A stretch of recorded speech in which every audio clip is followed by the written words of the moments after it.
Hoje nós vamos estudar Mateus capítulo 25. O contexto é Jesus em Jerusalém. Jesus ele viajou para Jerusalém, ele disse a seus discípulos que iria para Jerusalém, onde ele seria entregue nas mãos dos seus adversários. Eles iam prendê-lo, eles iam matá-lo e depois ele iria ressuscitar. Jesus é muito bem recebido inicialmente ali pelas multidões em Jerusalém. E enquanto está ali, Jesus entra em confronto com as autoridades religiosas e depois, quando Jesus está com seus discípulos, eles perguntam a Jesus como seriam os últimos tempos. Nós vamos estudar duas parábolas e elas vão nos ensinar a respeito do julgamento final. A primeira parábola é a parábola do talento, ou a parábola dos talentos. E o versículo 14 do capítulo 25 diz assim: Pois será como um homem que, ausentando-se do país, chamou seus servos e lhes confiou seus bens. A um deu 5 talentos, a outro 2 e a outro 1, cada um segundo a sua própria capacidade, e então partiu. Um talento era uma quantia bastante grande, cerca ali de 30 quilos, talvez de ouro, talvez de prata, tá? E a um ele dá 5, a outro ele dá 2, e uma pessoa ele dá um talento, e diz o texto, segundo a sua capacidade, algo que é muito importante para nós, para compreendermos a parábola. O texto também diz que ele ficou muito tempo fora, e ele volta e vai pedir então contas a essas 3 pessoas. O primeiro, que tinha 5 talentos, ele comparece diante do seu senhor e ele havia trabalhado e multiplicado esse talento de maneira que agora ele não tinha só 5 talentos, ele tinha 10 talentos.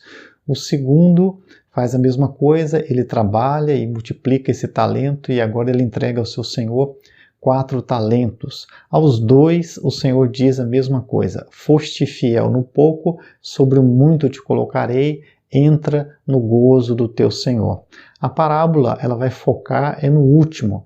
Diz o texto que, aproximando-se também o que recebera um talento, ele diz ao Senhor: sabendo que és homem severo, que ceifas onde não semeaste e ajuntas onde não espalhaste, receoso escondi na terra o teu talento, aqui tens o que é teu. Veja bem que ele é motivado pelo medo, ele tem medo do Senhor, receoso, sabendo do seu caráter, que o Senhor é um homem que multiplica aquilo que tem, o Senhor é um homem que, diz o texto aqui,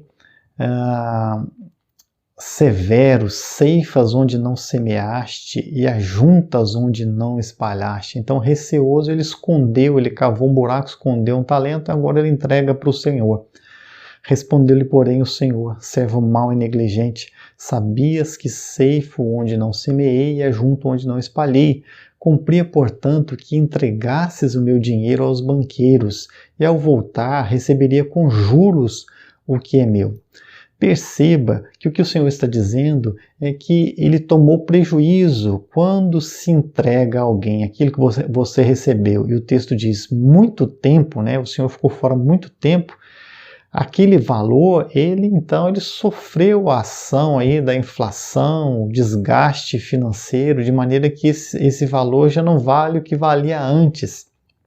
E esse senhor, então, teve prejuízo com esse servo. O que ele vai fazer com o servo? Tirar-lhe, pois, o talento e dar-lhe ao que tem 10, porque a todo o que tem se lhe dará, e terá em abundância, mas ao que tem, até o que tem lhe será tirado. É claro, olha, vou dar para alguém que já se provou ser alguém de confiança, alguém que é um bom administrador, alguém que é capaz de multiplicar esse valor. E o servo inútil, lançai-o para fora nas trevas, ali haverá choro e ranger de dentes. Bom, pensando então no grande julgamento, na ideia de que nós teremos que prestar contas a Deus, nós olhamos para essa parábola e o que Jesus está nos ensinando aqui é que nós recebemos algo de Deus, nós fomos abençoados por Deus. O que Deus deu a mim, Deus deu a você. Deus nos deu família, amigos, oportunidades, capacidades, Deus nos deu inteligência e nós devemos pegar essas coisas que estão ao nosso redor e devemos trabalhá-las, devemos multiplicá-las.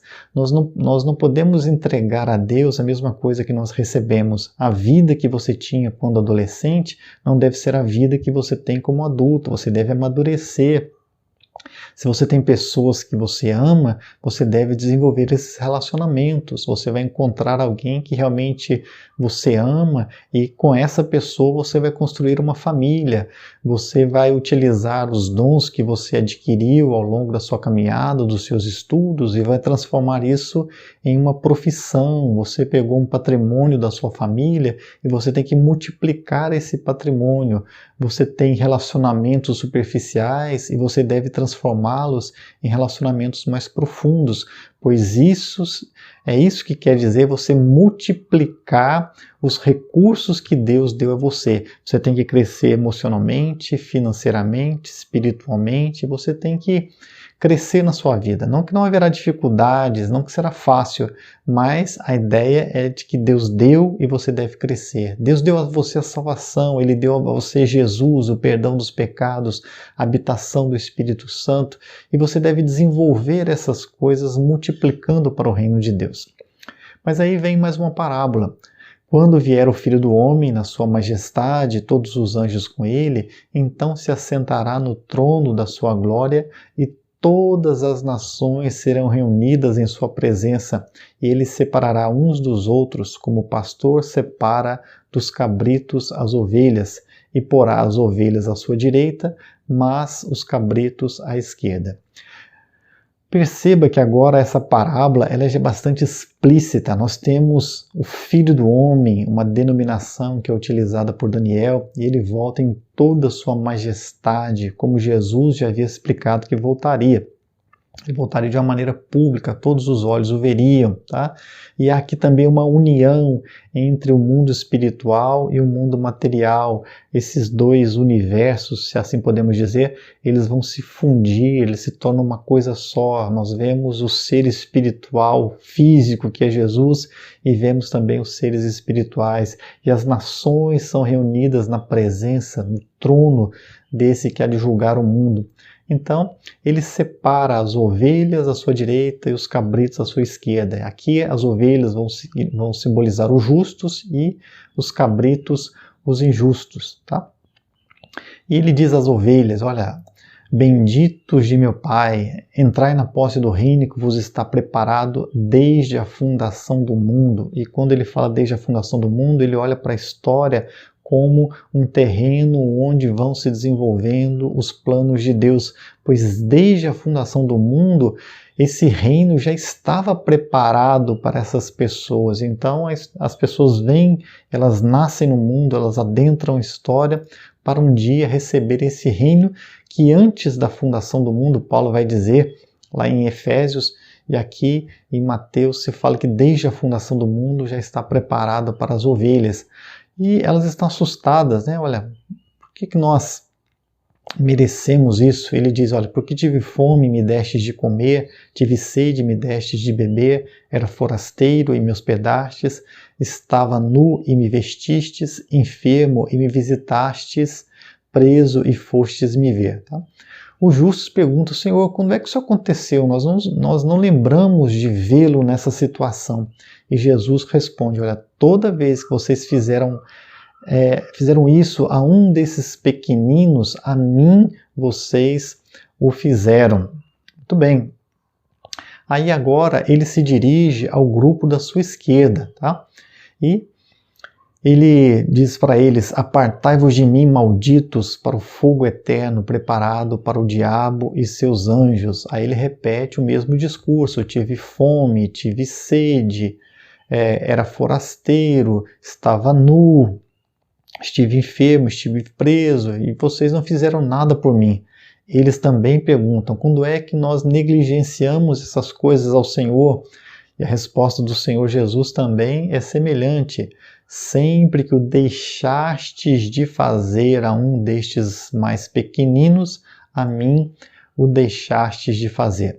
E eles então irão para o castigo eterno, porém os justos para a vida eterna. Agora veja bem o sentido dessa parábola, tá? Essas pessoas que comparecem diante do Senhor, elas vão ser julgadas por sua ação ou por sua omissão. E nós devemos juntar essa parábola à primeira parábola, pois a primeira parábola, que é a parábola dos talentos, as pessoas recebem algo do Senhor, elas recebem bênçãos do Senhor e supõe-se que elas devem desenvolver esses recursos. Tá? Aí você vai perguntar, mas desenvolver como? O que eu devo fazer de maneira concreta? Tá? E essa parábola aqui, na verdade, né, aqui nós não temos aqui uma parábola, né, nós temos aqui uma afirmação de Jesus a respeito de quando ele vier para julgar o mundo. E nesse segundo texto, então, o que nós temos é um complemento da primeira. Se na primeira se diz, olha, você deve desenvolver os dons, na segunda diz, olha, como é que eu desenvolvo esses dons? Ora, a maneira de se desenvolver esses dons é você sendo proativo, você fazendo algo pelo seu semelhante. Tá? E é muito importante percebermos que aqui o serviço ao próximo, ele não é motivado por um sentimento de pena ou sentimento de superioridade. Eu olho para alguém e penso, olha, como eu sou superior a essa pessoa, eu devo ajudá-la. Não, você a ajuda porque você vê o Senhor nela. Então isso traz dignidade àquele que está sendo ajudado. Ele não está sendo ajudado porque ele é inferior, ele está sendo ajudado porque ele é uma representação, ou ele é uma personificação do próprio Senhor. O Senhor está presente nele e por isso ele deve ser ajudado. E a questão de se a pessoa ela vai para o castigo eterno ou se ela vai para a recompensa eterna, isso aí vale com relação ao caráter dela. Se ela tem o caráter de alguém que olha para o próximo e ama o seu semelhante, porque ama em primeiro lugar ao seu Senhor e vê o Senhor presente na vida, na existência do seu semelhante, então ela pertence à vida eterna, pois a vida eterna ela se baseia nisso, um amor eterno a Deus, um amor eterno ao seu semelhante, ou seja, o céu começa aqui, o inferno também começa aqui, pois aquela pessoa que olha para o semelhante com desprezo, aquela pessoa que desperdiça as oportunidades e os recursos que Deus lhe dá, tá? Ela é uma pessoa que despreza Deus e despreza o seu semelhante. E a essência do inferno é essa, é o desprezo, é o descaso, é a negligência para com Deus e para com o próximo, de maneira que o inferno também começa nessa vida. Tá? Então, se a pessoa vai para o céu ou se ela vai para o inferno, isso já é determinado aqui e agora. Tá? Quem é você? Como é que vai ser o seu julgamento? Tá? No seu julgamento, no meu julgamento, nós seremos julgados, em primeiro lugar, pela nossa capacidade de responder às bênçãos recebidas da parte de Deus. Nós utilizamos essas bênçãos para abençoar também, então nós pertencemos ao céu. Ou nós somos aquelas pessoas que desperdiçam os recursos de Deus e negligenciamos o nosso próximo. Se nós fazemos assim, o inferno também já está em nós. Eu espero que lendo esse texto de Mateus, do capítulo 25, você se identifique como aquela pessoa que pertence à vida eterna. Aquela pessoa que ama a Deus, valoriza os recursos que Deus deu a você, e espero que você seja uma pessoa que veja o Senhor no seu próximo e por isso, se sinta motivado a servir ao seu semelhante. Vamos orar? Senhor, nós te agradecemos por todos os recursos que o Senhor tem nos dado e reconhecemos que são grandes os recursos, somos rodeados de bênçãos, de capacidades, de oportunidades, de pessoas amadas e por tudo isso nós te agradecemos. Pedimos que o Senhor, dia após dia, nos ajude a ter ciência da nossa vida, para que não estejamos negligenciando os dons, as oportunidades, os recursos que o Senhor nos destinou e que também não estejamos olhando para o nosso próximo com negligência, com desprezo, mas que estejamos colocando tudo aquilo que o Senhor nos deu a serviço do nosso próximo, porque entendemos que o Senhor está presente na vida dele.